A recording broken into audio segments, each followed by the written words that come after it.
മൂന്നാം മോദി സർക്കാർ അധികാരത്തിലേറിയപ്പോൾ ശ്രദ്ധാകേന്ദ്രമായത് മോദിയെക്കാളുപരി നിതീഷ് കുമാറും ചന്ദ്രബാബു നായിഡുവുമൊക്കെയായിരുന്നു. 2015 മുതൽ ബീഹാറിൽ അധികാരത്തിലിരിക്കുന്ന നിതീഷിന്റെ JDU NDAയുടെ ഭാഗമായപ്പോൾ കേന്ദ്രമന്ത്രിയാകുമെന്നൊക്കെ പ്രതീക്ഷിച്ചിരുന്നെങ്കിലും മുഖ്യമന്ത്രി കസേര വിട്ടുകളിക്കാൻ നിതീഷ് തയ്യാറായിരുന്നില്ല. പിന്നാലെയാണ് അടുത്ത വർഷം നടക്കാനിരിക്കുന്ന ബീഹാർ നിയമസഭാ തിരഞ്ഞെടുപ്പിൽ NDA സഖ്യത്തെ മുഖ്യമന്ത്രി നിതീഷ് കുമാർ തന്നെ നയിക്കുമെന്ന് JDU ഡൽഹിയിൽ ചേർന്ന ദേശീയ നിർവാഹക സമിതി യോഗം തീരുമാനമെടുത്തിരിക്കുന്നത്. ഇതിനോട് BJP കേന്ദ്ര നേതൃത്വം അനുകൂല നിലപാട് സ്വീകരിച്ചിട്ടില്ലെന്നാണ് അറിയുന്നത്.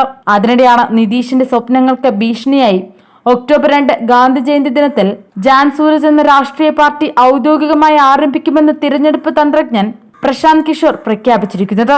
പാട്നയിലെ ബാപ്പു സഭാങ്കറിൽ ജൻ സൂരജ് പ്രചരണത്തിനിടെ പ്രവർത്തകരെ അഭിസംബോധന ചെയ്തുകൊണ്ട് സംസാരിക്കുകയായിരുന്നു അദ്ദേഹം. പാർട്ടിയുടെ തറക്കല്ലിടൽ ഒക്ടോബർ 2 നടക്കുമെന്നും 1 ലക്ഷത്തിലധികം ആളുകളെ അതിന്റെ ഭാരവാഹികളായി പാർട്ടി ആരംഭിക്കുമെന്നും അദ്ദേഹം പറയുകയുണ്ടായി. ജൻ സൂരജ് പാർട്ടിയെ താൻ നയിക്കില്ലെന്നും പാർട്ടി അംഗങ്ങളിൽ നിന്ന് നേതാക്കളെ തിരഞ്ഞെടുക്കുമെന്നും കിഷോർ പറഞ്ഞു.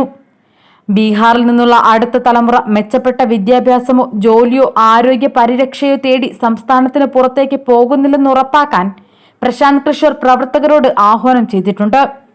2025 ബീഹാറിൽ നടക്കുന്ന നിയമസഭാ തിരഞ്ഞെടുപ്പിൽ പാർട്ടി വിജയിക്കുമെന്ന് അദ്ദേഹം അവകാശപ്പെട്ടതോടെ നിതീഷിന് കടുത്ത ഭീഷണിയായിരിക്കുകയാണ്. നേതൃമാറ്റം വേണമെന്ന സംസ്ഥാന BJPയുടെ ആവശ്യം നിതീഷ് തള്ളിയതോടെ ബീഹാർ രാഷ്ട്രീയം വീണ്ടും കലങ്ങിമറിഞ്ഞിരിക്കുകയാണ്. ബീഹാറിൽ നിയമസഭാ തിരഞ്ഞെടുപ്പിൽ BJPയുടെ നേതൃത്വത്തിൽ സർക്കാരുണ്ടാക്കണമെന്ന് മുൻ കേന്ദ്രമന്ത്രിയും മുതിർന്ന BJP നേതാവുമായ അശ്വിനി കുമാർ ചൌബെ കഴിഞ്ഞ ദിവസം പരസ്യ പ്രസ്താവന നടത്തിയിരുന്നു.